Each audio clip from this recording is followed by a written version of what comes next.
Movimiento Docente Autónomo presenta su programa semanal Mirada Docente. Muy buenas tardes a todas y a todos. Hace mucho tiempo que no nos veíamos. Estamos en el programa número 1 de la temporada número 2 de Mirada Docente, acompañada como siempre con nuestra panelista estable, Ligia Gallegos Ríos. Hoy acompañados también por Roberto La Rivera, Leslie Marchand, Mali Casas Cordero, César Amulet, Celia Hernández y dos invitados que, Ligia, tú tienes que presentar.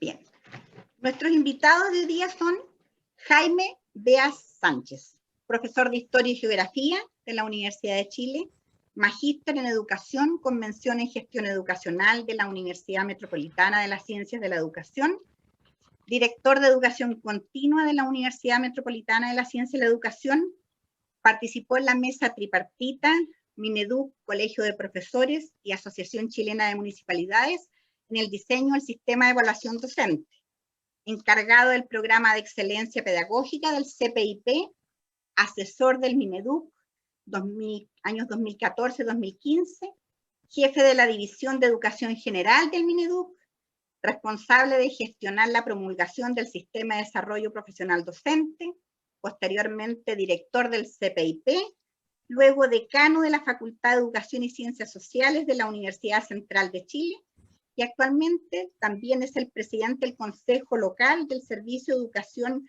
Pública Gabriela Mistral. Así que tenemos invitados aquí de lujo. Nuestro segundo invitado, Rodrigo Rocco Poza, licenciado en Artes de la Universidad de Chile, doctor en Ciencias de la Educación de la Universidad de Dijon, Francia, fue presidente de la Federación de Estudiantes de la Universidad de Chile, asesor del Ministerio de Educación a partir de 2014, secretario ejecutivo de la Nueva Educación Pública, director de la Escuela de Educación de la Universidad O'Higgins y, en representación de esta, miembro del comité directivo del proyecto FONDEF, Evaluación Diagnóstica Inicial en Pedagogía, construcción colaborativa de instrumentos para una mejor formación docente. Y dicen que pronto asumirá como director de la DEM de Santiago.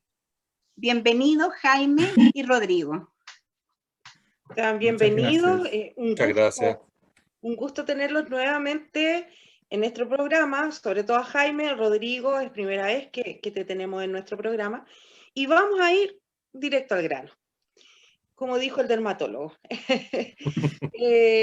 Bueno, Jaime, a un año del programa que tuvimos el año pasado, que fue un programa abocado directamente a lo que era educación en pandemia.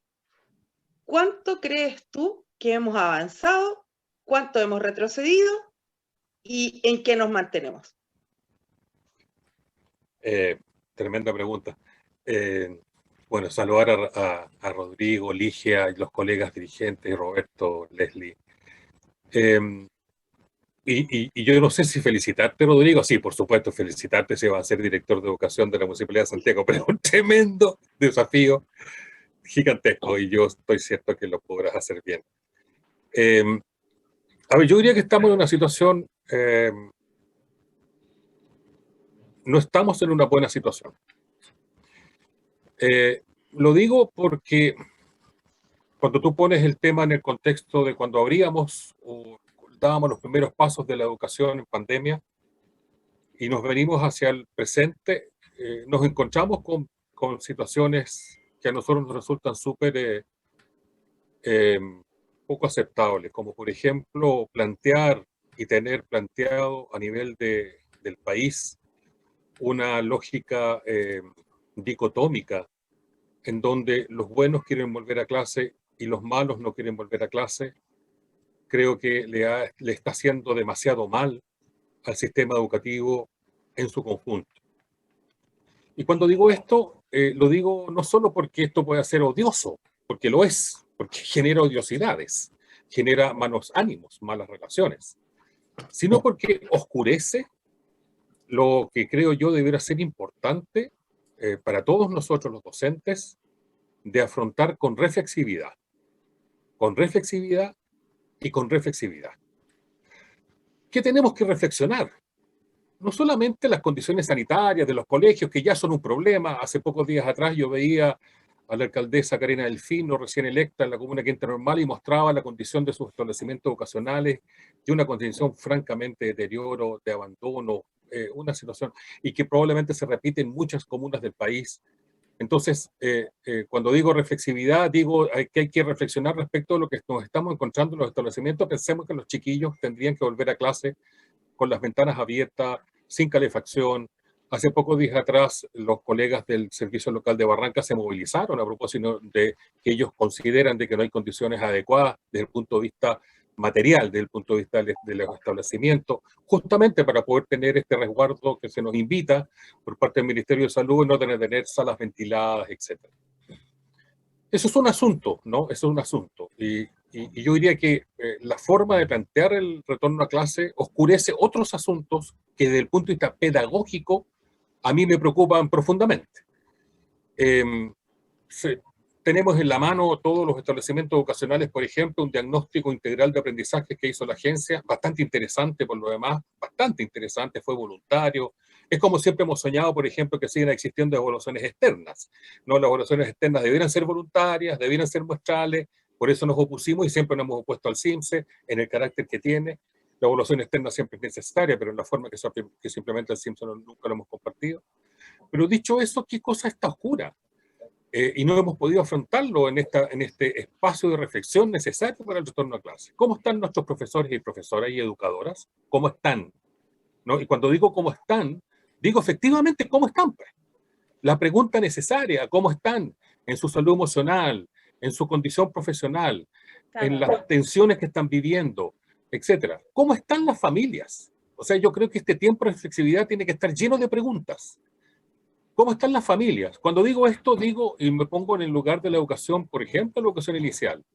El rol que han ido cumpliendo las familias, o que han debido cumplir las familias, sin estar no solamente no preparados para ello, sino que se han también arrojado a estar con sus hijos e hijas para acompañarlos en el proceso educativo, pero no solamente no tienen formación, conocimiento, no tienen herramientas, no tienen dónde sacar un apunte, una fotocopia, etcétera.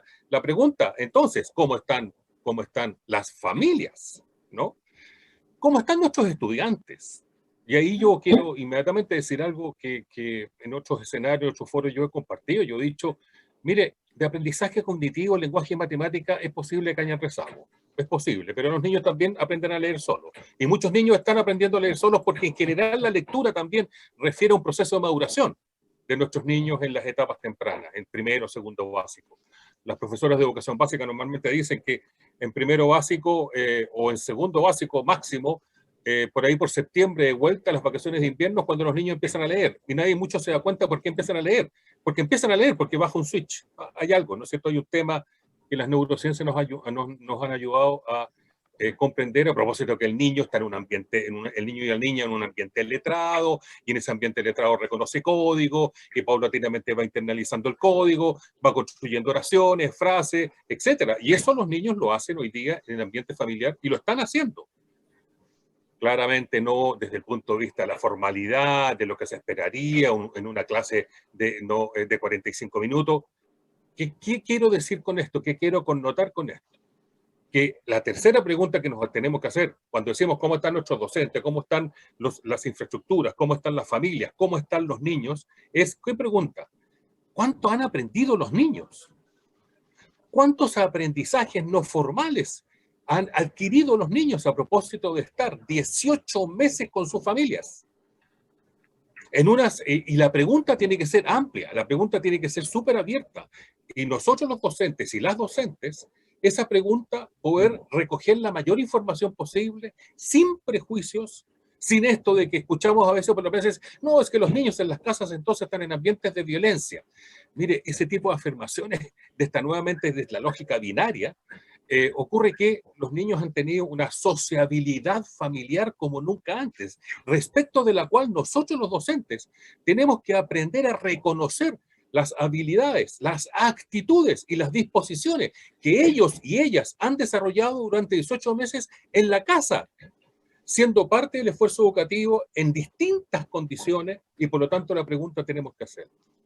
En consecuencia, yo creo que cómo estamos hoy día, o más bien yo digo, cómo debiéramos estar hoy día, en una disposición reflexiva, en una disposición de intercambiarnos información, de reconocernos en la comunidad educativa, en el servicio local, en el DEM, en el colegio particular subvencionado, en todos los establecimientos algo nos está pasando. Y no nos hemos dado el espacio necesario para la necesaria reflexión profesional con foco pedagógico y educativo para entonces, después de responder estas preguntas, que esto debiéramos estar haciéndolo hace rato y debiéramos estar un ministerio que nos acompañara en esto, que nos acompañara en esta reflexión, no en empujarnos a algo, sino que acompañándonos, incluso con la Agencia de la Calidad, con todos los dispositivos públicos que tiene el propio sistema educativo, que no es solo ministerio, reflexionando, incluso con nosotros, los de las universidades, acompañando esa reflexión desde el punto de vista territorial. En el caso del servicio local Gabriela Mistral, que concierne a las comunas de Macul, La Granja y San Joaquín, donde yo fui electo en el Consejo Local como presidente, porque represento a las universidades de la región metropolitana en ese consejo, donde están los profesores, asistentes de educación, los directivos, los estudiantes, los alumnos. Allí la conversación tiene que ver con esto y hemos estado animando una conversación de esta naturaleza. Entonces, ¿cómo estamos hoy día? Yo diría que estamos mal, porque estamos en una confrontación binaria que a nadie ayuda. ¿Y por qué? Además estamos mal, porque no estamos haciendo lo que, en mi modesta opinión, debiéramos estar haciendo desde el punto de vista pedagógico y educativo, porque esto no solamente tiene que ver con el segundo semestre, que es el otro error que comete permanentemente la cartera de educación. Esto tiene que ver con el año 22 también. Esto también tiene que ver con el año 23, cómo se proyecta lo que hemos vivido durante 18 meses, o un poco más y hasta altura del partido. 18 meses en la vida educativa de cualquier persona es mucho tiempo. Y ese tiempo, por lo tanto, cómo tú lo reflexionas, cómo lo piensas, yo esperaría, hubiese esperado, desearía que hoy día la entidad rectora, las universidades, nosotros nos dispongamos, junto con las comunidades educativas, a responder estas preguntas que yo formulo, para poder mirar de mejor manera, avisorar de mejor manera el horizonte próximo, pero también el horizonte inmediato. Porque, ojo, estamos con un currículum adecuado, adaptado, ¿no es cierto?, con aprendizajes nucleares, adaptado a la condición de virtualidad. Y bien que se hizo, obviamente era necesario y felizmente se hizo. Pero son los aprendizajes nucleares. Hay otros que quedaron por decisión curricular en una cajita, pero que hay que recuperar, ¿no? Entonces, si se dan cuenta, a tu pregunta, estamos en una situación, yo diría, muy compleja, en donde las respuestas necesarias, que en mi opinión son las que intento esbozar, más bien las preguntas más que las respuestas, no tienen espacio para que ello ocurra. Y por lo tanto hay que empujar ese espacio, hay que empujarlo, hay que generarlo. Yo hoy día estoy en un espacio de un servicio local donde estamos empujando estas preguntas, nos estamos haciendo estas preguntas, estamos generando, digamos, algún nivel de reflexión en eso. Pero por otro lado, y por último, con esto termino, el señor Rodrigo se va a enojar porque él debe también... Tranquilo, estoy agradado escuchándote, Jaime. Hace tiempo que no te escuchaba, así que dale nomás. Lo más complejo de esto, al final del día, ¿no?, como resultado de que no estamos haciendo la reflexividad necesaria, la reflexión profesional que nos debe ocupar, dado que no lo estamos haciendo, en realidad, hacia adelante, en la medida en que no respondamos a estas preguntas, hay puras incertezas, y tenemos que construir certezas pedagógicas, tenemos que construirlas, ¿no? Entonces, en este escenario en el cual estamos, la disposición dialógica, ¿no?, de permanente diálogo de todos, que ha estado ajena en la política pública. No ha habido diálogo en este escenario. Al contrario, ha habido más bien cerrazón, ha habido más bien ahora unos movimientos de unos apoderados que salen, abran las escuelas, ¿no? Y el colegio de profesores aparece como el malo de la película, entonces el compañero Díaz es malo, entonces estos somos buenos y malos. Mire, creo que desde el punto de vista profesional, y siendo este el movimiento autónomo docente, es hacernos yo diría, los empujes, ¿no?, en todos los espacios para instalar esta reflexividad, para que el retorno a clase, porque claro, quien duda que la presencialidad tiene un valor de sociabilidad, grupo de pares, etcétera, tiene muchos valores, pero para volver a ese espacio necesitamos hacer nuestras preguntas, necesitamos contestarlas, necesitamos hacer un alto. Mire, de repente hay que darse los tiempos e inventarse los tiempos. Rodrigo, cuando asumas en Santiago, tienes que inventarte un tiempo necesario para conversar con las comunidades. Conversar, hace poco lo conversaba con Emilia Ríos, alcaldesa recién asumida en la comuna de Ñuñoa, vecina donde yo vivo. Lo mismo conversaba yo con ella, a propósito de generar, hay que hacer una inflexión, o sea, no podemos hacer esta inflexión temporal y darnos el tiempo necesario para ponernos en un acuerdo reflexivo y proyectar lo que viene en el escenario próximo. Y por último, decir, yo estoy muy preocupado por la forma, y esto lo digo delante de toda esta audiencia de docentes y educadoras, ojalá que haya muchas educadoras, yo estoy muy preocupado de cómo se está aplicando la carrera docente a las educadoras de párvulo.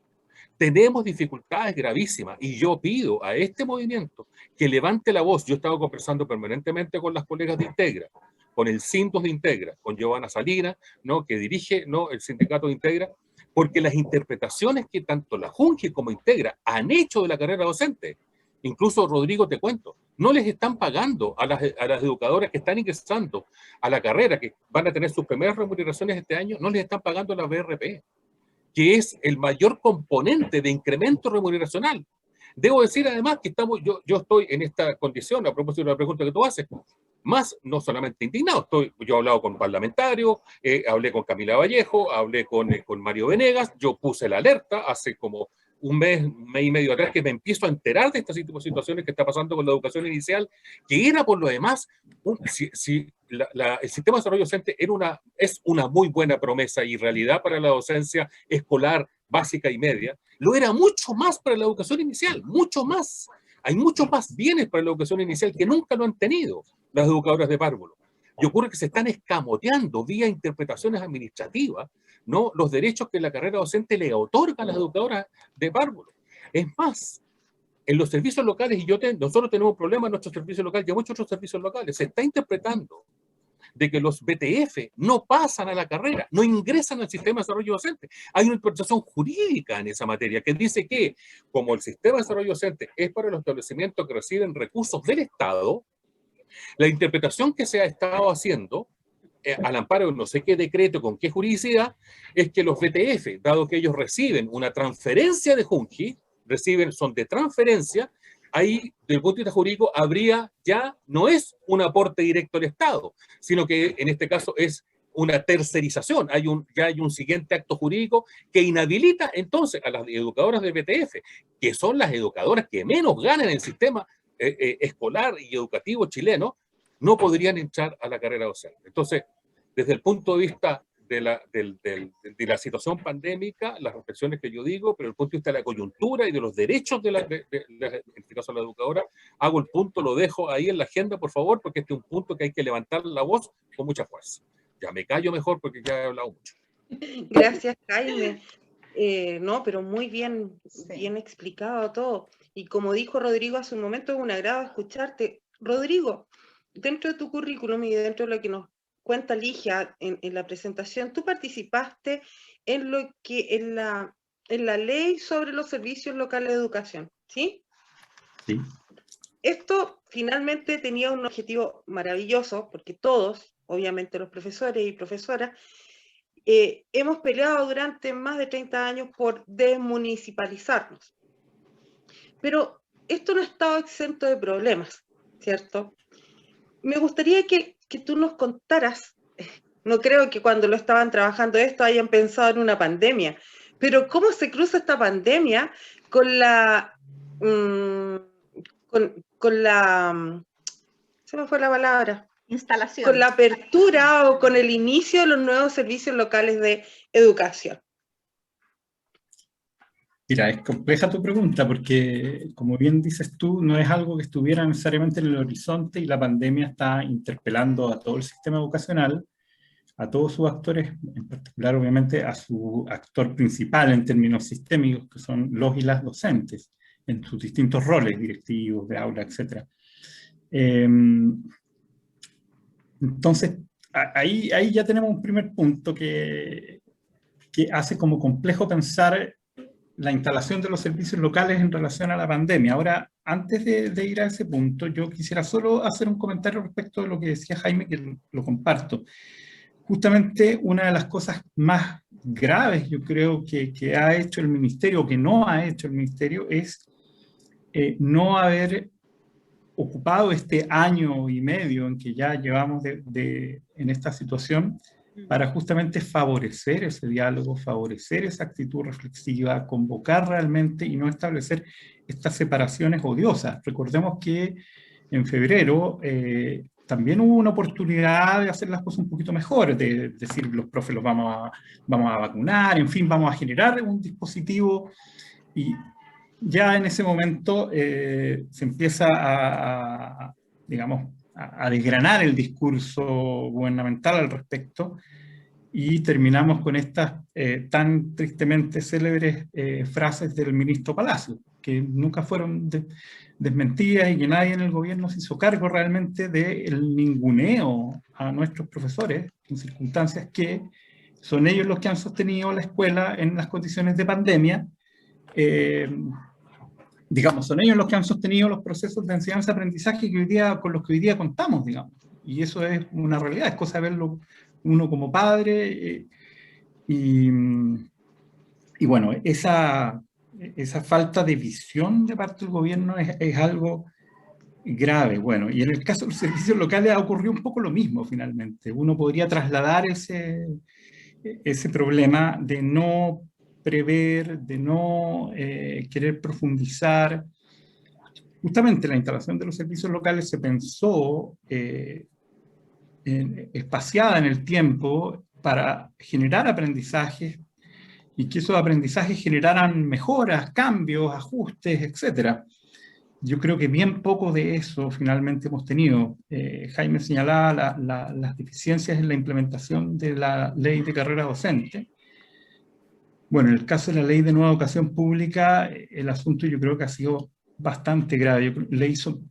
Voy a decirlo como yo lo veo a partir de mi análisis, pero la gestión de la ministra Cubillos en particular fue muy, muy dañina, porque dejó estar, no se ocupó de los problemas, y claro, después ya fue un poco más tarde.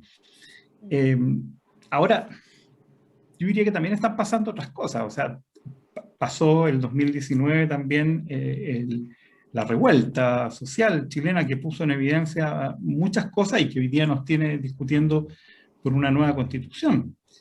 Entre esas cosas nuevas que están pasando es que, a nivel del sistema educacional, es que, por ejemplo, esta lógica intensivista de evaluación externa, absolutamente mal utilizada y abusado en su uso, con estas pruebas censales a cada rato.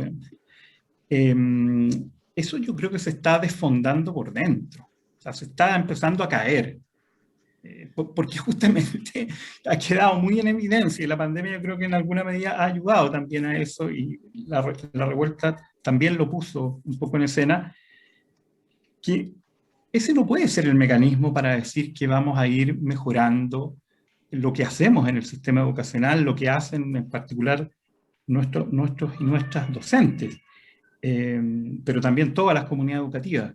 No puede ser ese el mecanismo. Uno, está bien, podemos tener pruebas censales cada cierto tiempo para monitorear ciertas cosas muy fundamentales, pero el resto puede ser muestral, como bien lo decía Jaime, pero no, digamos, no, bajo ningún punto de vista es esto a lo que llegamos en algún momento. ¿Se acuerdan? Llegamos a tener cerca de 17 evaluaciones CIMSE. Entonces, ahí hay algo que yo creo que va a tener sí o sí que cambiar. ¿Y por qué lo relaciono con el tema de los servicios locales? Porque, bueno, una de las críticas que se le hacía durante el proceso de tramitación y elaboración de la ley es que justamente no desarmaba o no reformulaba el sistema de evaluación de la calidad que había quedado establecido desde el 2011, y bueno, y venía desde antes, desde la discusión de la LGE. Pero como digo, yo creo que eso está ocurriendo hoy día en la práctica. Entonces hay una oportunidad. Cuando el ministerio, que creo que fue un acierto, dijo hagamos priorización curricular. Eso generó, a mi juicio, por lo que he podido ver y conocer, que tanto equipos directivos como los y las docentes tomaran mucho más en profundidad su rol, que debe ser el de siempre, digamos, el rol profesional de los y las docentes en torno al currículum. Yo creo que eso es algo positivo y que probablemente, ojalá uno dijera, eso se quede mucho más. ¿En qué sentido? No en el sentido de dejar atrás o dejar fuera algunos aprendizajes, como bien lo recordaba Jaime, sino en recordarnos que nuestras bases curriculares establecen objetivos de aprendizaje, que son los obligatorios. Pero después, el libro, el material, la forma específica en que eso se construye, no tiene por qué ser, valga la redundancia, es algo establecido en un libro. El material, de hecho, que el Ministerio está obligado a disponibilizar es un material de referencia. Ahora, bueno, no iba a hablar de Santiago ahora, pero creo que no es el caso. Pero simplemente para decirles que una de las cosas que me han comentado los y las docentes de Santiago hasta ahora es que los planes y programas propios fueron suprimidos en los últimos 4 o 5 años de gestión. Lo que es bien lamentable, porque justamente es en esa línea en la que probablemente hay que ir, confiar mucho más en los y las docentes, porque ellos son el pilar de cualquier sistema educacional que sea coherente. Yo creo que nuestro sistema está construido sobre la base de muchas incoherencias. Históricamente, y por desgracia hay que decirlo, se construyó sobre la base del desprecio y sobre la base de la fragmentación. Y cuando digo el desprecio, lo digo incluso, estoy hablando históricamente, de, por ejemplo, los profesores de media hacia los profesores de básica, de básica y media hacia las educadoras de párvulo y educadores de párvulo.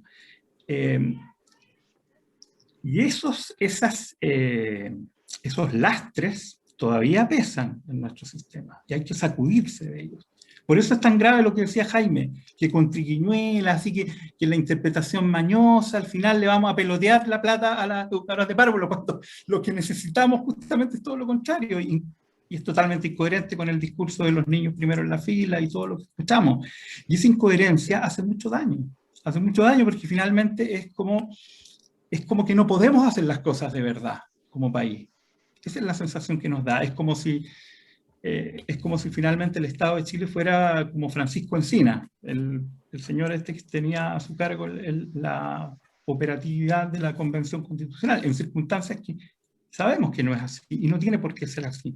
Entonces es grave cuando los gobiernos se empiezan a comportar de esa manera. Sin ir más lejos, ya que lo tocaste tú, Jaime, la propia historia de los jardines BTF ya es un poquito vergonzosa. ¿En qué sentido? Uno lo puede entender, digamos, si uno lo ve desde el punto de vista de niños que no tenían nada, y que a partir de la masificación de los jardines vía transferencia de fondos pasaron a tener la posibilidad de una educación parvularia, ok, pero la idea de tener jardines vía transferencia de fondos es simplemente pagar menos, o sea, menos por niño o niña de lo que es el estándar Junji. Entonces, ahí también tenemos un problema como país grande, porque eso va arrastrándose, y eso genera un poco lo que yo decía, esto del desprecio, que se instala como una cosa muy fuerte en nuestro sistema, y por otro lado la fragmentación del sistema en su conjunto. O sea, si uno mira hoy día, es una de las cosas por las cuales probablemente al ministerio le cuesta tanto hacer conducción, porque no tiene por dónde entrar. La media desarticulada de la básica, en fin, son problemas largamente diagnosticados. Yo sigo pensando que la desmunicipalización ofrece una oportunidad para ir reformulando eso, pero no hacer un proceso rápido, y son totalmente comprensibles muchas de las inquietudes que hoy día están planteando los y las docentes, los asistentes de la educación, en relación a la forma en que se ha venido implementando esta reforma. Hay harto que modificar ahí en la forma de implementación. Ya, me callo también porque me puse a hablar muy largo. Así es. Micrófono abierto. ¿Quién? Mali Casas Bueno, Cordero primero que de todo, Guaraní. agradecerles que hayan aceptado nuestra invitación a tan grandes profesionales, don Jaime Beas y don Rodrigo Rocco. Bienvenido a este gran espacio de este gran movimiento docente autónomo. Para nosotros es un placer y un agrado tenerlos acá como panelistas y siendo entrevistados por este grupo de profesores tan profesionales y tan con tanta vocación. Bueno, mire, yo escuchaba muy atento acá a don Jaime, a don Rodrigo, sobre todo me quedé con la pregunta de don Jaime Beas, ¿cómo están? ¿Cómo están? ¿Cómo están? ¿Cómo estamos? Siento que es la gran pregunta y la necesaria reflexión pedagógica que tenemos que hacer quienes estamos aquí inmiscuidos en este gran pilar fundamental de una sociedad que es la educación. Sobre todo con lo que ocurre hoy en día con los servicios locales de educación, donde en un comienzo, cuando partió esta ley, en el 2018 o anteriormente cuando se empezó a ejecutar, todos teníamos esperanza es que esta desmunicipalización iba a ser un triunfo para los profesores. Pero al pasar del tiempo, desde el 2018 ahora al 2021, hay prácticamente 11 servicios locales instalados. Entonces, en el papel se decía que los profesores y los entes involucrados en este servicio local iban a ser consultados, iba a ser consultivo esta situación. Pero en el trayecto, en el tiempo, esto lamentablemente se detuvo, esto perdió el horizonte y los profesores no han sido consultados. Es más, el fortalecimiento de la educación que tanto se buscaba con este servicio local no ha sido tal. Tenemos muchos ejemplos. Por ejemplo, lo que sucedió en Barranca, o lo que está sucediendo en Barranca hoy en día, lo que está pasando hoy en Coquimbo también. Entonces, mi pregunta es, ¿qué pasó con esta ley? ¿Qué pasó con la 21040? ¿Qué pasó con esta ley en la cual el profesorado chileno tenía tanta esperanza? Por favor, gracias. No sé, Jaime, ¿quieres partir tú? Sí, voy yo. O juntamos más preguntas, no sé, para aprovechar el tiempo. No sé. Sería bueno a lo mejor juntar preguntas. Roberto, por favor. Sí, buenas tardes, Jaime, buenas tardes, Rodrigo. Rodrigo, yo te vi el año 2015 en el Kempinski, cuando Izaguirre había dicho algo de los patines con respecto a la educación, ¿te acuerdas? El ministro Izaguirre. Ya. Y Sí, tú fuiste ese día, estabas ahí, yo estaba presente, a todo esto vas a ser mi jefe, porque yo trabajo en la MUNI Santiago. Y sí, no en la MUNI, como docente. ¿Ya? Lo podemos dejar después conversando los dos para que se ponga, Sí. usted le dé Roberto harta pista a Rodrigo, pues, oiga. No, es que a lo que me refiero yo, ahí Rodrigo planteó 3 situaciones, las tengo claritas, todavía me acuerdo: la visión, la misión y el propósito de la nueva educación pública, ¿ya? Que era tu mandato en esa exposición, Rodrigo. Entonces, siguen manteniendo esa premisa, porque ahora una cosa era el ministerio y toda la maraña que significa el ministerio, y ahora vaya a aterrizar lo concreto con el municipio más grande de Chile, con la diversidad de situaciones que aquí se dan, con 14 liceos y 30 escuelas.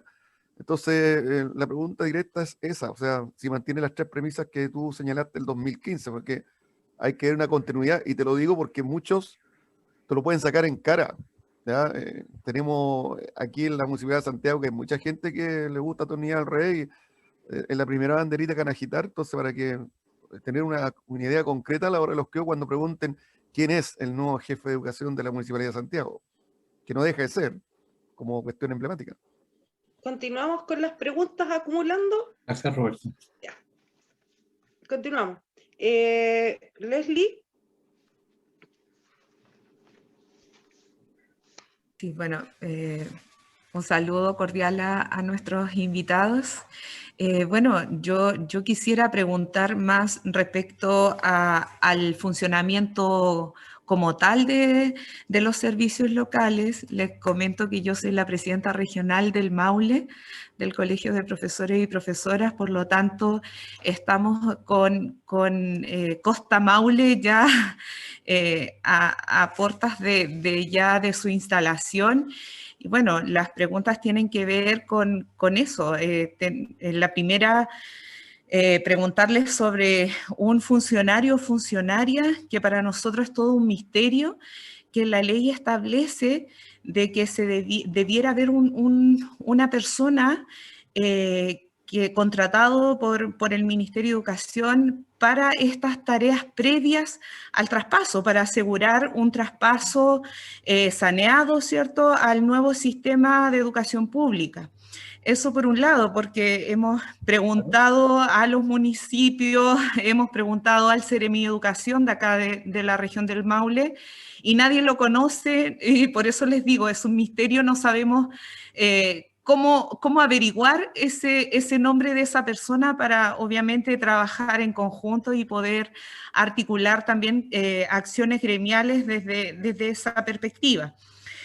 Y bueno, lo otro también que hemos tenido algunas dudas, y espero que Jaime, que está ahí dentro de un consejo local de educación, pueda responder respecto al mecanismo de elección de los representantes de los distintos estamentos tanto del Consejo Local de Educación como del Comité directivo local. Esa es una duda muy grande que tenemos en estos momentos, dado que tenemos el reglamento, pero en sí no establece la claridad respecto al mecanismo de elección. Así que esas son las dos preguntas desde acá, desde el Maule. Muy bien, muchas gracias, Leslie. César Santibáñez o César Amulet, ¿alguna pregunta? Yo también tengo una. No, parece que no. Una pregunta muy práctica, muy cotidiana, muy doméstica respecto a los servicios locales de educación. El otro día me encontré con una profesora que trabaja en la comuna de Santo Domingo y me dice: mira, fíjate que yo estoy tranquila porque nos dijeron que nuestro colegio, como es bicentenario, no entra al servicio local de educación. Me llamó mucho la atención y yo dije, puede que sea algo que yo no sé o que no me haya enterado. Me gustaría que me respondan esa pregunta, muy, muy sencilla, pero de repente esas preguntas sencillas son las que generan un poco de movimiento, de desconcierto, de desazón y de preocupación. Eso. No sé quién empieza respondiendo primero. No, ¿Tú, Rodrigo. Jaime? No, Rodrigo. Sí. Ya, Sí, Rodrigo, a ver, yo parto. Rodrigo está al lado tuyo. Sí, parto por la última pregunta. No, pues totalmente errónea. O sea, todos los establecimientos de propiedad del Estado, en este caso a través de los municipios, que son órganos del Estado, pero son órganos descentralizados, pasan a los servicios públicos, que son los servicios locales. Eso está en la ley. Después puede cambiar, alguien puede proponer que los bicentenarios no, etcétera, pero hasta ahora la ley está como acabo de señalar. Por lo tanto, no es así. Con respecto a la pregunta que hace Roberto Rivera, bueno, sí, pues, sigo pensando en las mismas premisas, básicamente por lo siguiente, porque el desafío que tiene cualquier país que quiere asegurarle a todos y todas sus ciudadanos, por el solo hecho de nacer en el territorio, asegurarles que el bien educación ellos van a tener acceso a eso, pero no solo acceso, sino que van a poder desarrollarlo y todo lo que implica, digamos. O sea, ustedes saben, hoy día el derecho a la educación ya es harto más complejo que solo llegar y cruzar la puerta de la escuela. El derecho a la educación hoy día se está entendiendo en el mundo como, por una parte, el derecho a los aprendizajes y también, por otro lado, el derecho al buen trato, a que tú, como persona, niño, niña, joven, adulto, que está en la educación, seas respetado y valorado, digamos, en todas estas otras dimensiones que han sido relevadas, sobre todo en el último tiempo, en los últimos años. Me refiero a la dimensión psicosocial de los aprendizajes, digamos, y de los y las, digamos, de las personas en general. Bueno,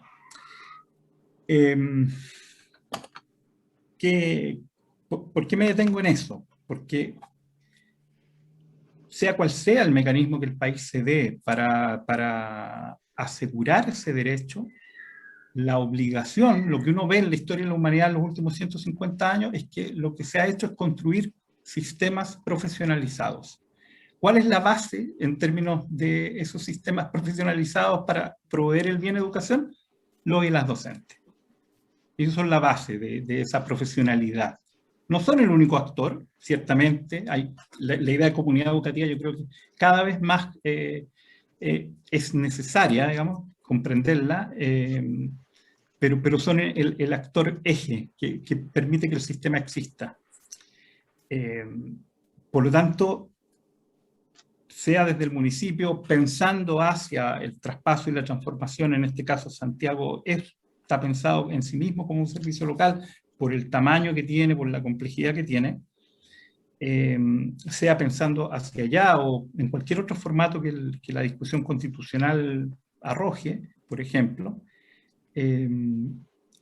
la misión va a ser la misma, en el sentido de asegurar que exista ese sistema profesionalizado para garantizar el derecho a la educación. Y garantizarlo no en un estándar bajo, sino en el más alto estándar que sea posible, y ir mejorando cada vez más ese estándar, aprendiendo más y más, digamos, desde las neurociencias que mencionaba Jaime hasta las condiciones materiales en que eso ocurre. Bueno, lo que quiero simplemente recalcar con esto, Roberto, para terminar la respuesta a tu pregunta, es que yo siento que el dicho "otra cosa con guitarra" es totalmente cierto, porque parte de los problemas que tenemos en las políticas públicas en Chile y en educación, eso se nota, es que cuando uno está en una discusión más macro, sobre todo a nivel ministerial, etcétera, las consecuencias de las cosas que se diseñan, se discuten, se piensan, se negocian con los gremios, etcétera, no son exactamente las mismas que pueden ocurrir a nivel del territorio. Y yo, no sé, quiero aprender en esta pasada, digamos, y que ojalá no muramos tan luego, digamos, no podamos llegar, ojalá, al final de una gestión que diga, bueno, partimos aquí y llegamos hasta acá, y ese hasta acá es mejor que cuando partimos, y lo digo no para mí, sino para el conjunto de la educación en Santiago. Pensando que ojalá ocurra eso, yo te diría que el propósito y la lucha de trabajo que hay que hacer es exactamente ese: apuntar a la profesionalidad del sistema. Y ahí todos tenemos responsabilidad. Cuando yo digo un sistema profesionalizado, pensado para los profes, con esto termino, estamos hablando de algo que es lo que uno ve que ocurre en los otros países, que un profesor, profesora entra, se desarrolla como tal, después, por ejemplo, asume roles dentro de los equipos directivos, después es el primus inter pares o la primus inter pares, o sea, pasa a ser director, directora, después ayuda a formar a otros directores, participa de equipos de acompañamiento en un nivel territorial más grande, y después pasa a dirigir ese nivel territorial más grande. Eso es bastante lógico, ¿no? Y lo digo no demagógicamente, sino eso es lo que debiera ocurrir, pero por distintas razones eso no nos ocurre hoy día. Y tenemos una disociación entre la gestión educacional y la discusión propiamente pedagógica, propiamente educativa. Esa disociación nos hace mal. Hay que terminar con ella. Y bueno, para responder la inquietud de Mali, yo creo que habría que poner un poquito, sacar un poquito el pie del acelerador y asegurar ciertas condiciones para que el proceso de traspaso a los servicios locales sea en el espíritu original de la ley. Y ahí pienso en Gualañé, si entendí bien, Leslie es de por allá. Yo recuerdo, por ahí por el 2013, 2012, que Gualañé era una comuna que tenía muchas características singulares porque había mucha dinámica de trabajo entre profes, entre pares. Había profes más antiguos, más experimentados, que apadrinaban a profes jóvenes, había dinámicas virtuosas que uno dice, pucha, eso es lo que así debiera funcionar más o menos el sistema, o esas debieran ser las herramientas con las cuales debiera funcionar. Lo que yo esperaría es que ese tipo de cosas se traspasaran a la gestión educacional, fueran tomadas en cuenta, fueran valoradas, y no que llegara una idea de gestión gerencial a lo Francisco Encina, digamos. Como aquí venimos los que tenemos, no sé, tales o cuales títulos, y no escuchamos a nadie, y las cosas son así, y instalamos una lógica gerencial muy... ¿cómo decirlo?, muy dañina, por una parte, y muy que no aporta nada desde el punto de vista educacional. Por eso digo, quizá hay que sacar un poquito el pie del acelerador y asegurar que el país se dé las condiciones de hacerlo bien. Rodrigo, justamente porque te referiste a Gualañé, que es mi comuna y el lugar donde trabajo y vivo, el círculo virtuoso que se da acá respecto a los buenos resultados, a la colaboración que existe entre pares, lo hemos analizado muchas veces y creemos que responde a que casi la totalidad de los establecimientos de la comuna son públicos. ¿Ya? Tenemos solamente un colegio particular subvencionado, que es un colegio, una escuela rural, con muy poquitos estudiantes, pero acá todas las escuelas y liceos de la comuna son del sector público, por tanto la segregación no la vemos. Acá hay estudiantes en las escuelas y liceos de todos los estratos sociales, por tanto... Se potencian los aprendizajes entre pares, por tanto ahí es donde realza el sentido que tiene y el valor que tiene la educación pública sin segregar y donde todos y todas somos parte. Bueno, ese es un alcance respecto a lo que ocurre acá, en Gualañé. Quizás se le faltó agregar algo a Leslie, que en Gualañé hay muchos maestros y maestras de maestros y maestras. Además. Sí, hay en la historia, Rodrigo, reciente de Gualañé fue una de las comunas que primeramente se subieron, por ejemplo, la estrategia de talleres comunales del CPIP, estoy hablando del año 2000. Y posteriormente, muchos son maestros de maestras, que es una red voluntaria, ¿no?, de docentes de excelencia, y también ahí se concentró y hubo una disposición de la docencia, y eso es lo importante en Gualañé y en varias comunas de la séptima región, a valorar esas políticas profesionalizantes que generaron virtuosidades, de todas maneras. O sea, los talleres comunales, de hecho, yo cuando asumí el cargo de director del CPIP, una de las cosas que los profesores me pedían que por ley reinstaláramos los talleres comunales, porque los talleres comunales llegaban a generar material educativo, incluso textos adecuados disciplinares, porque eran talleres comunales de historia, de matemática, de biología, etcétera, ¿no? Y los profes no solamente se cooperaban, aprendían en conjunto, aprendizaje compartido, producción de materiales, producción de iniciativas pedagógicas.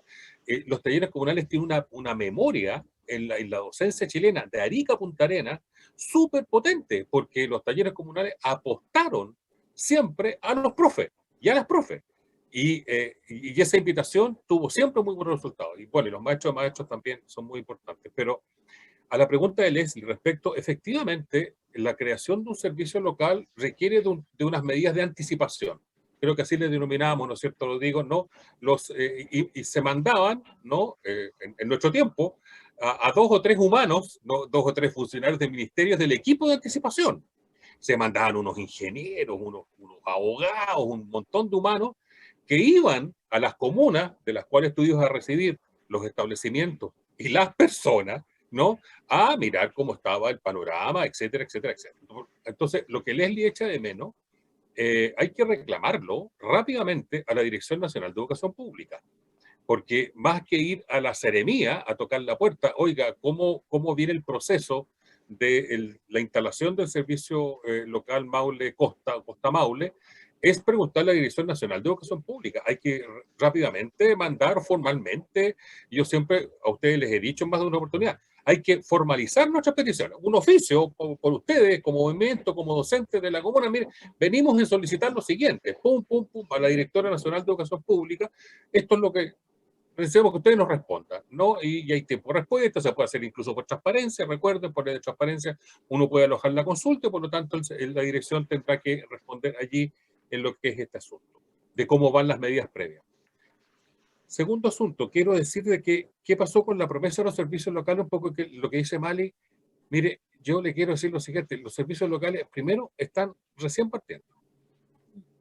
Son una promesa en la cual yo, como resultado de que desde marzo estoy en este cargo, son una promesa que tenemos que ayudar a que se transforme en una realidad y no ver al servicio local como un sostenedor más, como el antiguo sostenedor, porque si uno ve sus reglamentaciones, a propósito de elección, por ejemplo, hay un comité directivo y hay un comité y un consejo local, ¿no? Que es consultivo, que aconseja.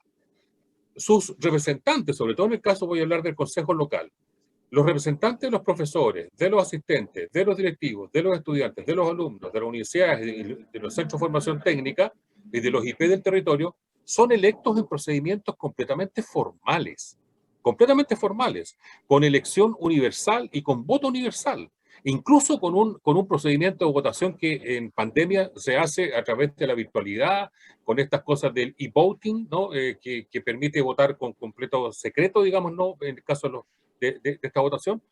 Y por lo tanto, yo doy cuenta de lo que en el servicio local Gabriela Mistral, que está funcionando, yo, en mi opinión, bastante bien, está dando sus primeros pasos. O sea, su primer paso fue en pandemia, el 20. O sea, partió, digamos, en esa condición. Pero está dando muy buenos primeros pasos, en mi opinión. Hay una serie de asuntos que arreglar, ojo con eso, hay una serie de asuntos que arreglar. Pero es una buena promesa, ¿no? Probablemente el director ejecutivo del servicio local con quien más sufre es con el comité directivo, en donde están presentes los representantes de los alcaldes. Y allí se ha generado, Rodrigo, se ha generado un nudo súper complejo. Se generó un nudo, que es un nudo de mucho estrés, como es, vengo a pedirte cuenta. ¿Ya? Yo, que era, no, vengo a pedirte cuenta, pero te exijo cosas, y te exijo cosas, y te exijo cosas. Y realmente los equipos directivos del servicio local donde yo estoy, se ven súper asfixiados. O sea, cuando tú haces exigencias permanentes, al final del día lo que estás haciendo es poniéndole palitos al puente, ¿no? El equipo directivo, el consejo directivo, yo creo que ojalá más adelante podamos mirarlo de una mejor manera, porque hoy día está teniendo un comportamiento más de co-liderazgo, y eso está generando muchas dificultades en lo que es la vida, la armonización.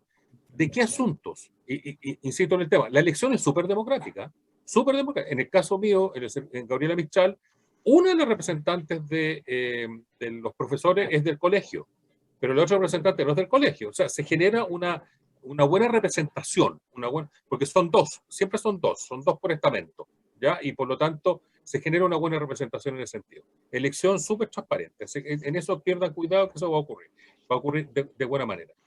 Y por otro lado, yo diría que claramente el tremendo desafío que tenemos es que con Rodrigo lo compartimos cuando estábamos trabajando en estos primeros pasos, es la construcción de una identidad de servicio público a partir de, por ejemplo, en el caso mío, 3 comunas, ¿no? En el caso de Barranca también 3 comunas en la región metropolitana, a partir de historias, de tradiciones, de culturas súper fuertes, obviamente, de unidades administrativas con cerca de 20, casi 30 años de existencia, que funcionaban de una cierta manera. Es más, en el caso de Gabriela Mistral, tú tienes 2 ex corporaciones municipales, San Joaquín y Macul, y UNDEM, La Granja. Eso también imprime unas características distintas a cómo se hacían antes las cosas y cómo se empiezan a hacer ahora en el servicio local. Yo diría que construir identidad, construir un modelo pedagógico compartido, son claves necesarias para desarrollar esta identidad del servicio, esta identidad de conjunto. Lo peor que podría ocurrir para hacer fracasar la promesa es que, mira, cambien el administrador por otro y seguimos cantando para adelante como si nada cambiara. No, la promesa de los servicios de educación pública es otra la promesa. Es un poco lo que dice Rodrigo, es una promesa también que tiene mucha épica y hay que llenarla de épica, de romanticismo, de me tomo, lo quiero decir desde la colegancia, discúlpeme, desde la colegancia, me tomo el servicio. Ustedes tienen que tomarse el servicio. O sea, el servicio está para que ustedes se lo tomen, para que los apoderados se lo tomen. Porque hay un equipo directivo ahora, el del servicio, que ya no es financiado por la subvención de escolaridad. Es financiado vía presupuesto. Ojo con eso, ¿eh? Porque yo lo he explicado y algunos me dicen, ¿cómo? No, pues. Ahora, para pagarle el sueldo al director del servicio de educación pública, del servicio local, no se saca de la subvención, como antes sí se sacaba la plata para pagar de la subvención el sueldo de Rodrigo a contar de Casuma, porque se sacaba de allí. Ahora no, en los servicios locales no. Los servicios locales y su equipo directivo, los técnicos, etcétera, ¿no? Todo ese personal se paga vía presupuesto y se liberan recursos de la subvención de escolaridad para los establecimientos educacionales. Miren qué interesante la apuesta. Fue el paso que dimos, ¿eh? Y aquí quiero decirlo también, porque en el gobierno del presidente Bachelet muchos miran para el lado, yo no miro para el lado. Yo siento súper orgulloso de las cosas que hicieron los 2 gobiernos, no solamente en uno, en los 2 gobiernos. Lo que hicimos fue un primer paso. Fue un primer paso a propósito de que hubiese financiamiento presupuestal para el servicio. Es un primer paso, claro, quedó inconcluso porque asumió Piñera, porque perdió Guillier, porque quedó la embarrada, qué sé yo, todo lo que pasó. Pero el siguiente paso que nosotros teníamos y que estaba en diseño tenía que ver con avanzar consistentemente en financiamiento a la oferta. Eso era nuestro diseño como gobierno, como política educativa.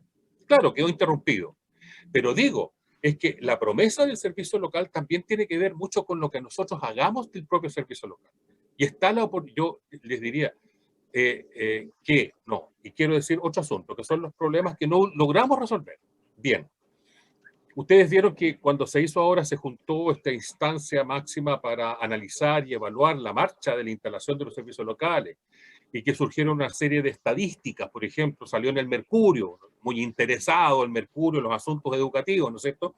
Muy preocupado por la presencia de lo público en lo educativo. Obvio, lo que muestra, la primera gráfica, ojo colega, la primera gráfica que muestra como resultado de ese sesudo estudio evaluativo que estaba en la ley, porque forma parte de la gradualidad, lo primero que muestra es la relación profesores y asistentes de la educación. Y muestra el desastre. Entonces, la página del Mercurio es una página de desastre, en donde en el servicio local de Barranca sobraban, ¿eh? Habían muchos asistentes de educación, una sobredotación de asistentes de educación, mostraban unas gráficas, una relación 1 a 1, etc. Yo quiero dar con bueno, aparte que el Mercurio tiene un interés y un interés mercurial, lo que yo quiero dar como ejemplo de esto es que si hay algo que no pudimos resolver bien, yo diría, no pudimos resolver bien, fue la herencia de los municipios respecto a los servicios locales. ¿Qué herencia? Las buenas, las más o menos y las malas. O sea, cuando tú dices, Mali, lo que pasa en Coquimbo es que no es culpa del servicio Puerto Cordillera, si el pobre servicio Puerto Cordillera tiene que tratar de gobernar y dar gobernanza a los colegios de Coquimbo y Andacollo con un municipio que le heredó el servicio y que no se logró blindar. No, a ver, aquí no hubo un cheque fiscal que dijera, mire, Coquimbo está debiendo para los profes en no sé qué.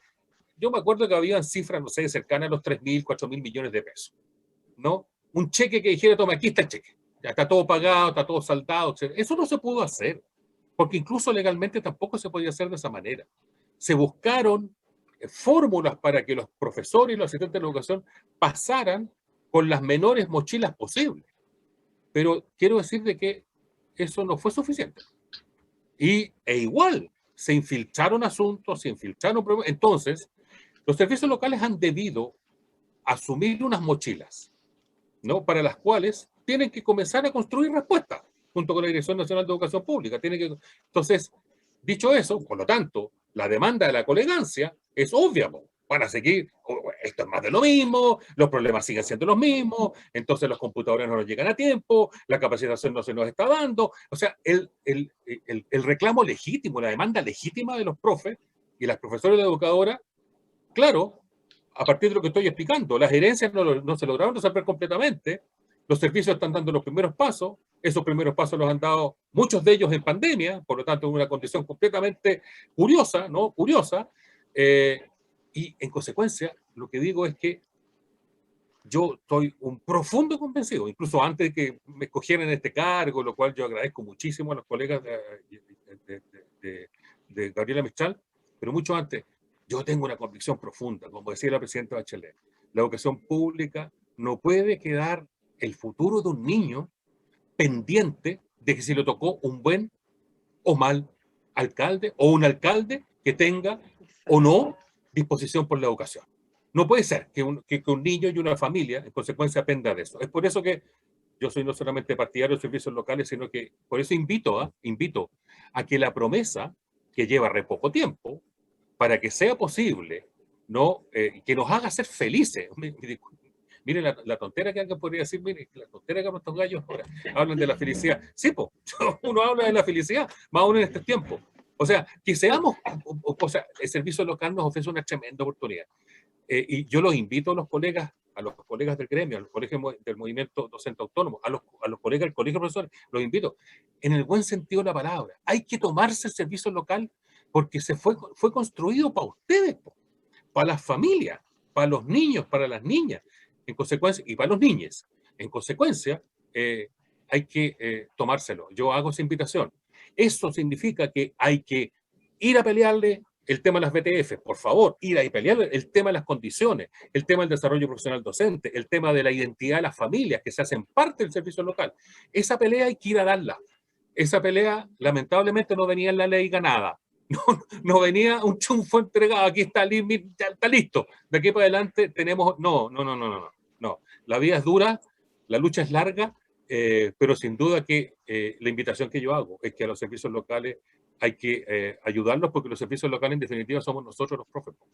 Son las familias, son los asistentes de la educación. Eso es un servicio local, nosotros, por una entidad que administra, que es provisionada por alta dirección pública, con personas con bastante idoneidad profesional, etcétera, y por lo tanto yo más bien hago la invitación a que no permitamos que la promesa se frustre, y para que no se frustre, más bien comprendamos el origen de los problemas para generar las soluciones más adecuadas a esos problemas, y ya vendrán los otros problemas ya propiamente del servicio, y que uno podrá pasarle la factura al servicio y decir, mire, usted prometió un plan pedagógico local y no lo cumplió al final del próximo año, de este, etcétera. Bueno, ahí serán otras querellas y otros desarrollos, ¿no? Participativos.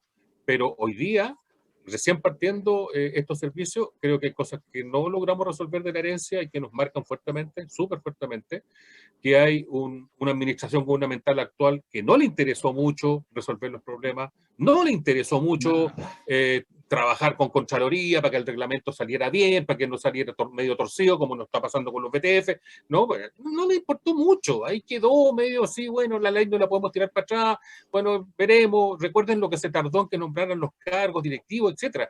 También tuvimos que enfrentar, en consecuencia, estoy yendo a las causas incluso de los primeros pasos de esta guagua chica que son los servicios locales, tuvimos una acción, un poco lo ha reflejado Rodrigo en este personaje respecto a la convención, pero también una acción de sabotaje por omisión, y existió, y yo por ahora no voy a decir que existe, porque creo que la actual directora, legítimamente uno la escucha, que está por lo menos no está dotada de sabotaje, por decirlo así, y tiene buenas intenciones, por lo menos no está saboteando, no está haciendo eso, y legítimamente uno la escucha. Yo he estado en 2 foros con ella, creo que, no sé si estuvimos aquí con ella en una conversación, sí, y uno la escucha y es súper legítima, súper legítima, porque para fortalecer la educación pública los necesitamos a todos, incluso los de espacios y ambientes culturales que uno diría no están muy cercanos a la educación pública, pero la educación pública se fortalece con todo, porque es público.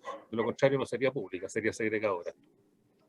Eso. Bien, gracias. Muy de acuerdo contigo. No, antes de que sigamos, Leslie, antes de que sigamos, vamos a tener que darle la despedida a Rodrigo, que no tiene más tiempo porque ahora tiene que hacer de papá. Es papá, así que tiene que cumplir su función, lo cual lo felicitamos porque no siempre ocurre eso de que los padres están súper comprometidos con todas las tareas que implica tener niños en el hogar. Así que felicitaciones por eso, por ser un buen papá y por supuesto Gracias. que lo disculpamos que vaya a dar la comida a sus niños. No, pero solo agradecerles mucho, de verdad. Además que ha sido una grata sorpresa escucharte, Jaime, en el sentido de que yo, por ejemplo, le he perdido la pista a algunas cosas, no sabía que tú estabas a cargo dirigiendo el comité directivo de Gabriela Mistral ahí en el centro de Santiago, y me alegra mucho lo que estás contando, y comparto 100% lo que estás diciendo a los colegas, y las colegas, como mensaje político. Finalmente hay que apropiarse del asunto.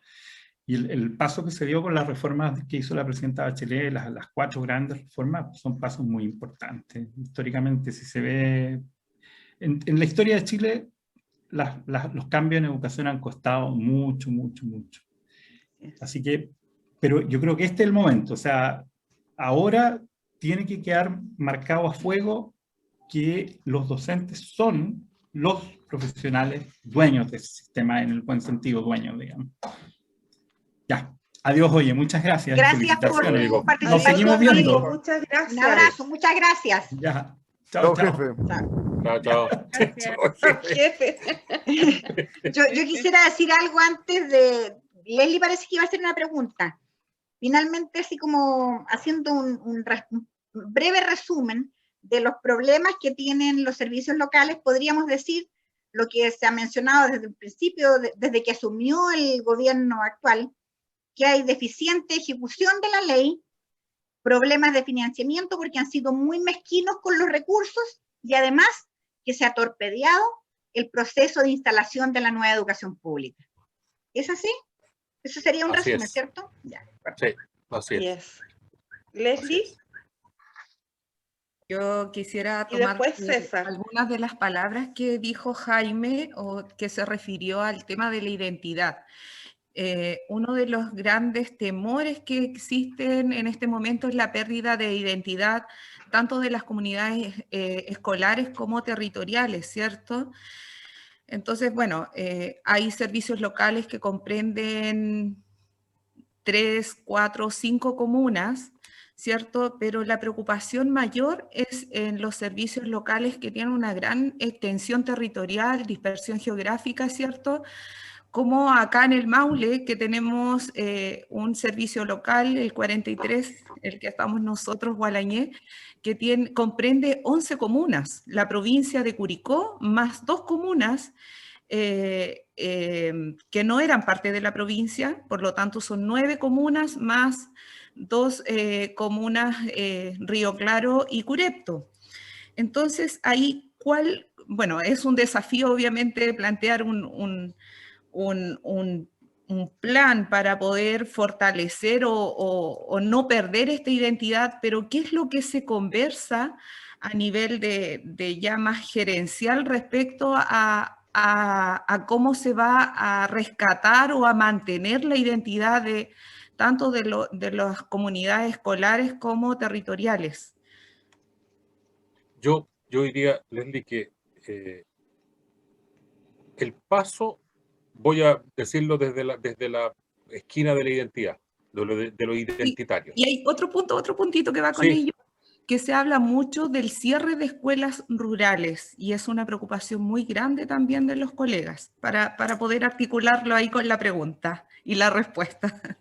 Sí, no. Uno, cierre de escuela, mire, con un servicio local que recibe voy a decirlo así, en el inventario, recibe una cantidad de unidades educativas, en este caso de 11 comunas. No hay ninguna disposición de nadie, de que yo haya escuchado, visto o subrepticiamente de cerrar una unidad educativa. Al contrario, ¿no? Al contrario, ¿no? Por lo tanto, que los colegas estén tranquilos en esa línea. Pero además, por ser un servicio público, tener una relación más directa con la Administración Central del Estado, hay muchas más posibilidades de, comillas, si ese riesgo apareciera, de tener mayores posibilidades de presión y de defensa de una identidad rural, de una identidad sociocultural rural, porque es una escuela, una identidad sociocultural anclada en la ruralidad. No se ha visto que eso ocurra en los servicios que hoy día están funcionando y yo no preveo que eso vaya a ocurrir, al contrario. Dicho eso, el tema de la identidad y de las identidades, aquí lo que es una inflexión muy desafiante, que es pasar de la identidad comunal, como yo recién dije en la primera parte de mi respuesta, a la identidad territorial. Y sin duda, la zona en la cual tú estás, Leslie, no todo lo que es, en este caso, la costa maulina, tiene una identidad territorial. Sin duda que la tiene, ¿no? Pero por supuesto que la tiene. Y una identidad además de maulina súper fuerte, súper presente, tiene una identidad patrimonial, etc. O sea, ¿qué estoy tratando de decir con esto? Es que pasar de una identidad, de un reconocimiento comunal, porque hemos tenido una vida comunal como docentes, a una vida territorial, supone un trabajo intencionado de construcción de esa nueva identidad, que reconoce las identidades comunales de origen, pero que las integra en una unidad socio-territorial mayor, con las tremendas potencialidades que eso significa. Pero ese es un trabajo estructurado, eso es un trabajo que hay que hacerlo incluso ayudados por otros, para hacer ese proceso. Una clave, Leslie, llévesela y ahí peléela. Hacer un cabildo pedagógico o congreso pedagógico del servicio. O sea, cuando el nuevo director o directora de ese servicio se siente, lo que los profes tienen que decirle, y toda la colegancia decir, ¿sabe qué más? Nosotros somos conscientes que es un desafío del servicio pasar de las identidades comunales a una identidad territorial y construir nuestra propia identidad. Para eso, la propuesta es, hagamos un congreso curricular que nos permita, a propósito de lo curricular, a propósito de los planes y programas de estudios propios. Mire, mi sueño, Leslie, colega, mi sueño es que los servicios locales, todos los establecimientos deberían tener planes y programas de estudios propios. Es decir, debería ser un requisito de que todos los establecimientos de los servicios locales pasaran a tener planes y programas de estudios propios. ¿Sabe por qué digo esto? Porque significa que hubo entonces un proceso reflexivo, pedagógico, curricular, de contextualización territorial, de pertinencia cultural, que hace que hoy día entonces ese establecimiento diga, esta es mi propuesta de plan y programa de estudios propios en el servicio, en el contexto del servicio. Digo entonces que esto es un proceso intencional, esto no se obtiene de un día para otro, este paso, porque también hay desconfianzas, pues, ¿no? Porque yo viví de cerca también lo que significa el Barranca. Muchos de ustedes, algunos de ustedes saben aquí que yo fui secretario general de la Corporación Municipal de Pudahuel desde el año, tuve que hacer currículum hace poco de nuevo yo, desde el año 92 al año 2001.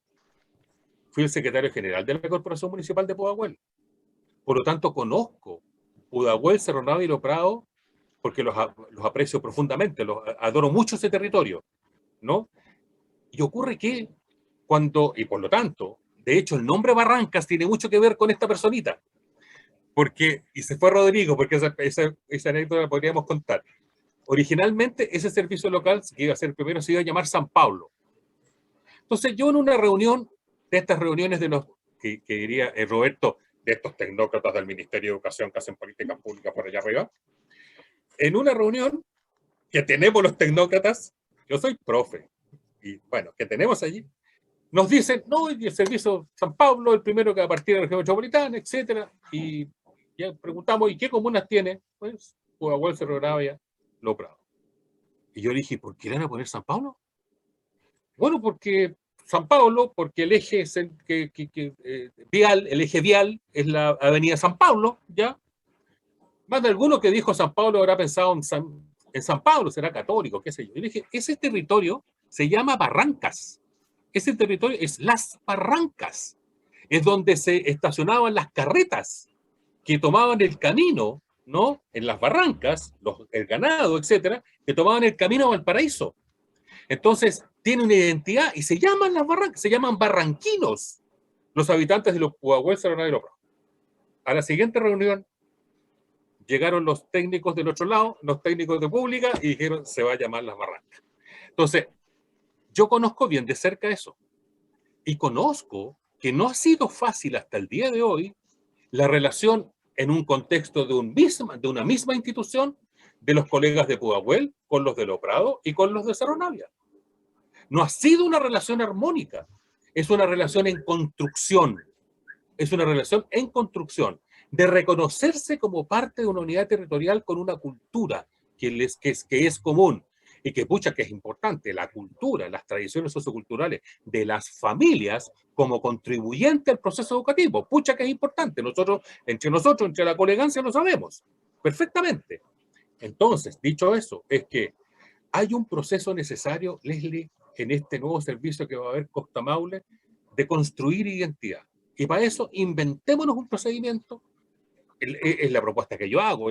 No vean si esto pasa y flota o no flota, pero hagan un congreso, propongan un congreso. ¿Se podrá tardar un año? Da lo mismo, porque estamos hablando de historia, y la historia tiene tiempos cortos y tiempos largos. Si uno quiere que ese servicio público tenga persistencia en el tiempo, tendrá que invertir el tiempo que sea necesaria para que las cosas se hagan bien. Construir identidad territorial, yo ahí hago la invitación a que los profes de ese servicio, la colegancia, sus directivos, las familias, ¿no? Yo me imagino con actividad folclórica, con actividad de degustación, con quesos, con cosas ricas. El primer evento que abre el gran congreso curricular del servicio Costa Maule, el primer evento donde, ojalá me inviten por Leslie, yo voy de todas maneras y voy con mis colegas de la central, vamos para allá, y vamos a apoyar el servicio de todas maneras. Es que partimos de esa manera. Lo que estoy diciendo incluso, colegas, partimos con alegría, partimos con optimismo, con contentamiento. ¿De cuál es el contentamiento? Que lo vamos a construir. El servicio es nuestro. Identidad y apropiación. Yo hago esa invitación a propósito de las identidades comunales que se dejan atrás y pasamos a identidades territoriales. Bien. César. Don Jaime, Ligia, Pamela, Mal, Roberto, César, buenas noches. Disculpen mi ingreso atrasado, pero estaba en un programa radial tratando el tema justamente de algo que tú estás proponiendo, Jaime. El Colegio de Profesores está organizando un congreso, Congreso Nacional de Educación, en lo cual la idea es que se emane con una propuesta hacia la Convención Constitucional de un nuevo sistema educativo. Entonces, ¿tú cómo ves la inserción de los servicios locales en un nuevo sistema educativo? ¿Cómo crees tú que a través de ese congreso nosotros podríamos, en cierta forma, revertir la idea de... Porque lo que muchos pretenden es destruir esta cosa de los servicios locales. ¿Cuál sería tu propuesta? Tengo otra pregunta más también que si no la hago una colega me va... Hágala nomás, pues. Me va a colgar. Dice, la desmunicipalización hace el sistema educativo más democrático, o sea, le da más posibilidades a docentes y comunidades educativas tomar decisiones. Esa es la pregunta que me pidieron que te haga. yo puedo dar, y voy a contestar las dos preguntas, y lo voy a hacer desde el testimonio, porque estoy allí, en un servicio local. Hay representación, hay elección democrática de representantes, el consejo local no puede funcionar sin todos sus representantes. O sea, si se nos cae, por ejemplo, si se cae una representación estudiantil, que son las más febles, porque los chiquillos, por ejemplo, son electos estando en cuarto medio, los representantes estudiantiles del servicio local Gabriela Mistral fueron electos el año pasado estando en cuarto medio. Ahora dejaron, y por lo tanto, el consejo local y el servicio, mientras no estuvo reelecta y reinstalada la representación estudiantil, no se siguió funcionando. O sea, la representación está muy asegurada, muy asegurada. De hecho, son dos representantes docentes, 2 de los asistentes de educación, 2 de personal directivo, 2 de pares y apoderados y 2 representantes de los estudiantes, más 1 de universidad y más 1 de CFT o IP. Son 14 más o menos los consejeros que el consejo local. Hay representación, hay espacio, hay silla en donde sentarse y decir y opinar, ¿ya? Y proponer, porque de hecho el consejo local tiene incluso, de acuerdo a su decreto reglamentario, tiene atribuciones para, voy a decirlo así, para pronunciarse respecto del plan estratégico local, del PEL, que es anual, ¿no? El plan estratégico del servicio local, y pronunciarse, es decir, aprobarlo o no, recomendarlo o no, respecto de los perfiles de los profesionales que se incorporan al servicio, al ente administrador. Tiene facultades para pronunciarse respecto de aquello, ¿no? Tiene hartas atribuciones, tanto el consejo local como el consejo directivo. ¿Ya? Por lo tanto, hay obviamente muchas más posibilidades de representación y de hacer oír la voz que en un DEM o que en una corporación municipal. O sea, de lejos hay muchas más posibilidades. O sea, de hecho, y muchas más potestades para representarse. Y por otro lado, respecto de una propuesta a los convencionales, pero en un contexto de congresal del Colegio de Profesores, yo creo que lo peor que podríamos hacer es no defender los servicios locales de educación y la educación pública tal cual la propusimos en la ley 21.040. Algo para decir, mire, para adelante hay que arreglar un montón de cosas. Pues claramente que hay que arreglar cosas, por eso pusimos gradualidades, para ir aprendiendo cómo íbamos desplegando este asunto. Lo mismo que el sistema de desarrollo profesional docente, también tiene gradualidad. El próximo año tiene que haber evaluación, una evaluación integral de todo el sistema. Dicho eso, es que en lo que tenemos que avanzar, César, es que uno, blindar los servicios y blindar la educación pública así como está organizada, pero junto con eso, enfatizar fuertemente en el financiamiento, en el modo de financiamiento. Los convencionales deben ser capaces de proponer que el financiamiento deje de ser de un financiamiento a la demanda y pase a ser un financiamiento a la oferta. Esta es la clave para sacar al mercado de la educación. Esta es la clave. La clave es esta. Por eso que los senadores no han aprobado la subvención para el prekinder, no sé cuál, prekinder, no sé cuánto es que proponía este gobierno, porque esa es la clave. Sí, esa es la llave maestra. La llave maestra es subvención a la demanda, es mercado. Subvención a la oferta, es Estado. En consecuencia, lo que tienen que pelear en ese Congreso es el mecanismo de financiamiento de la educación pública. ¿Y por qué no decirlo? Porque tiene que ver con la historia nuestra. La historia de Chile hasta 1973, ustedes recordarán los docentes más antiguos.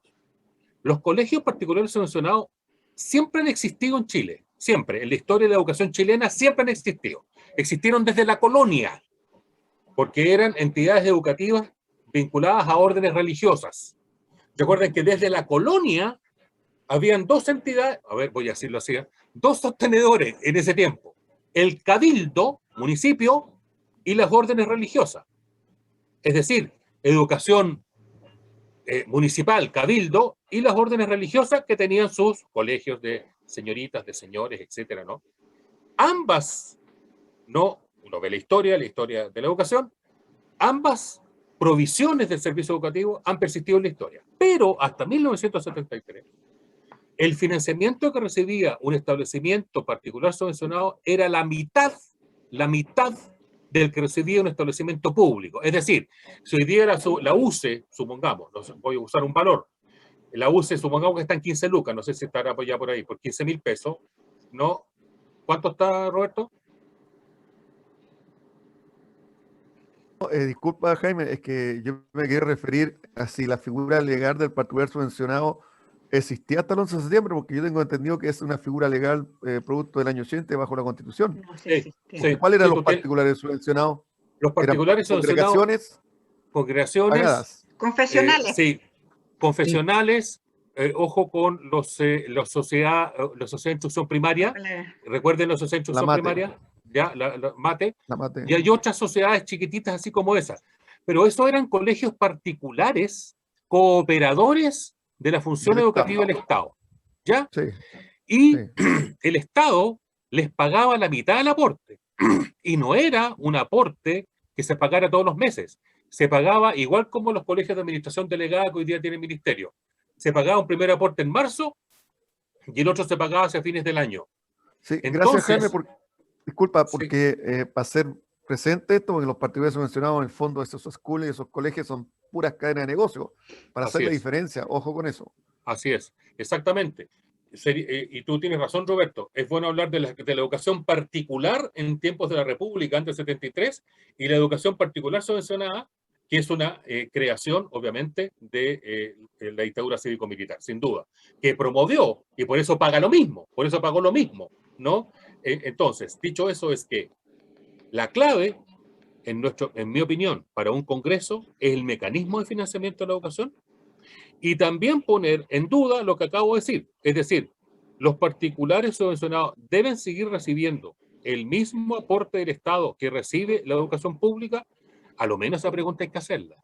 A lo menos hay que dejarla formulada, hay que dejarla instalada, digamos. Las respuestas serán diversas, pero hay que dejarla instalada.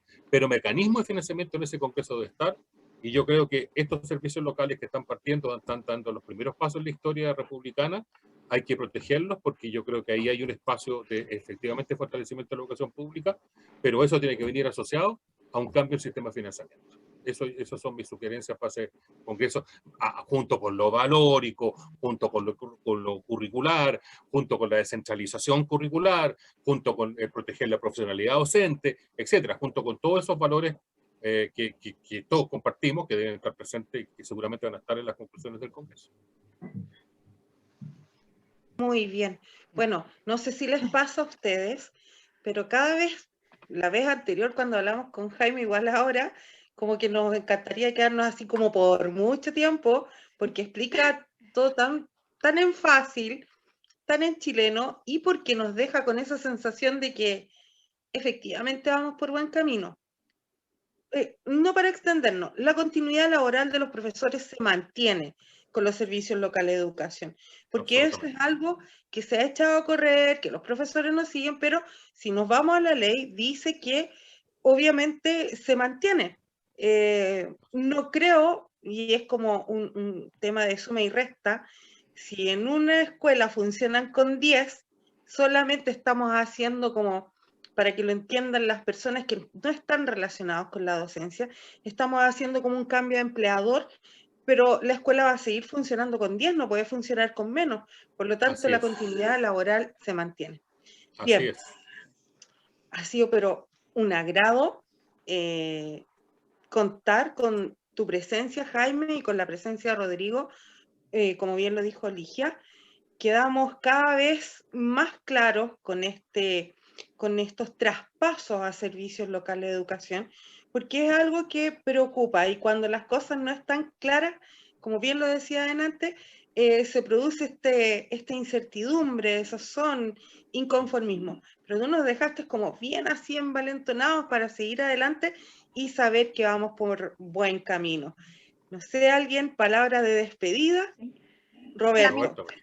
No, ¿sí? Sí, ¿No? Jaime, disculpa, mira, ya que antes como sorna, como talla la cuestión de la burocracia del ministerio, pero aquí voy yo como observador directo yo bajo desde Puente Asalto hasta en la comuna de Santiago donde trabajo.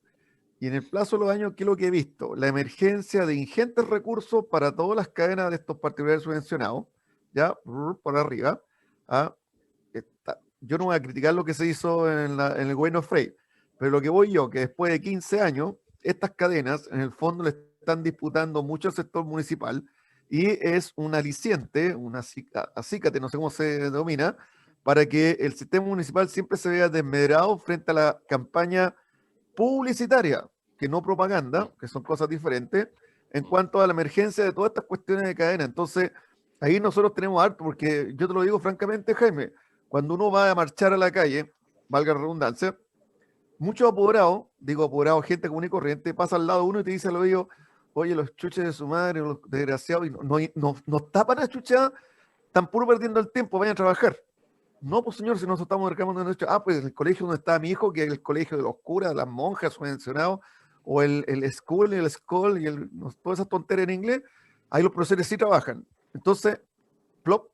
Entonces, a lo que voy yo, Jaime, disculpa que sea tan perentorio, que mucha de esta situación ha hecho que los colegios municipales estén en desmedro y se diga que nosotros somos flojos, versus el cogote que tienen nuestros colegas en los partidos subvencionados, no pueden decir absolutamente nada porque el dueño del negocio lo echa. Entonces ahí yo creo que habría que también fiscalizar mucho a todo este negociado.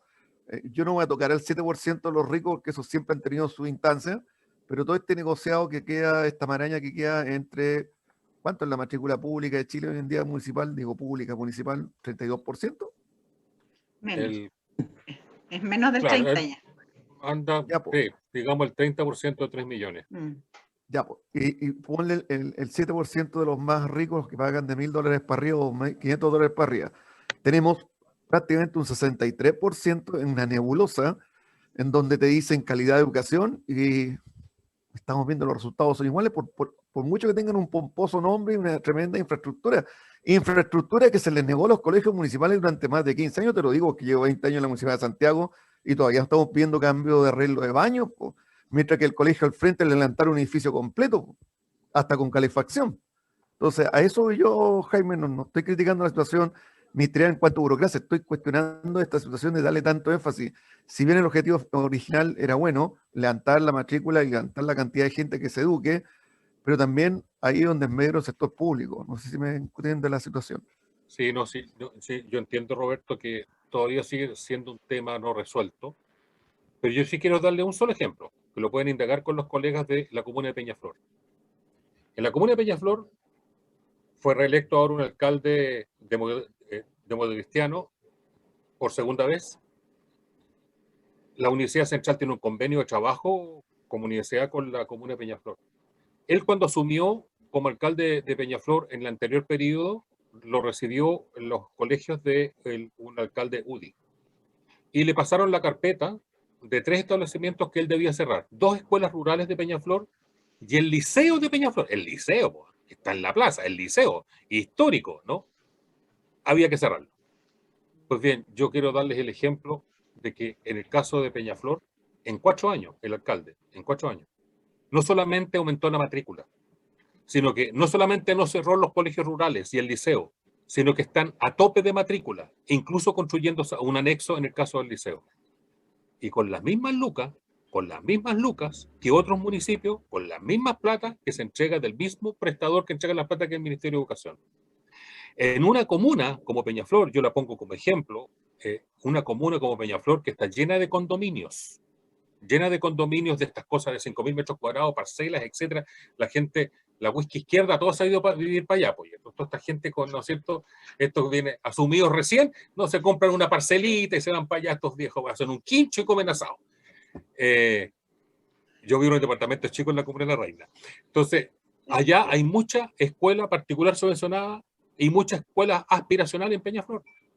Y ocurre que un alcalde, con su equipo de Dirección de Educación Municipal, revirtió la caída de la matrícula, está en una condición espectacular de cómo le recibió, con las mismas lucas. Digo esto a propósito de lo que la Leslie le preocupa de su servicio local que ya viene. Se pueden hacer bien las cosas cuando tú tienes un liderazgo que tiene claridad respecto del valor de la educación pública, sí. Y si nos implicamos, con mayor razón. Yo hago esa invitación porque ¿se puede? Sí se puede. Eso es lo bueno, si uno estaría deprimido toda la vida. No digo yo, siempre es tan agradable hablar con Jaime, nos deja cada vez más empoderados y con más ánimo de que vamos por el camino correcto. Bueno, Hemos estado conversando bastante rato, podríamos seguir conversando, pero en honor al tiempo tenemos que cerrar. Un abrazo a todos y cada uno. No va a ser la última vez que nos encontremos, Jaime, nuestros panelistas también. No sé si alguien quiere alguna palabra al cierre, aparte de que nos sigan por dónde, Ligia. Que nos sigan en Twitter, Instagram y Facebook. Solo nos Así queda agradecer a Jaime porque siempre ha tenido la mejor voluntad para participar en nuestros programas y para ayudar a los profesores que se lo solicitan. Así que nuevamente agradecemos eso. También agradecimiento por la participación de Rodrigo y ojalá pudiera seguir dando toda esa buena energía a los profesores de Chile. Voy a tratar de ver cómo pudiéramos hacer acá, que se va a armar el servicio local del Ranco para que puedas venir a nuestra zona a disfrutar de la magia del sur, Jaime, y aportarnos con ideas para este nuevo servicio local. Con todo gusto. Usted sabe que yo soy un militante de la educación, siempre lo he sido toda mi vida. Recién le conté que tuve que hacer un currículum, ¿no? Grande, porque estoy en elección de decano. En mi facultad estamos en elección de decano. Y tuve que, bueno, voy a la elección ahora, Ahora el 2 de agosto tenemos elección. Y tuve que hacer todo mi currículum de nuevo y por competencias, etcétera. Salieron como 15 páginas. Toda mi vida la he dedicado a la educación. Y nunca voy a dejar de estar en la educación y en la profesión docente. Así que, Ligia, usted sabe, usted me avisa, yo parto para allá sin ningún problema, mi rector me va a decir, vaya para allá y hágase un buen convenio de trabajo con el Servicio Local de los Ríos, ni un problema, vamos para allá. Así que cuenten conmigo y así para mí un agrado estar con ustedes, un agrado. Maravilloso. Bueno, y así nos despedimos hasta un nuevo programa. Un abrazo para todos en este tiempo, a seguir cuidándose, no porque hayamos cambiado el paso a paso, nos vamos a volver locos. Cuidarse, responsabilidad personal. Abrazos. Adiós. Chao. La lucha suma y sigue, compañero. Chao. Síguenos en redes sociales.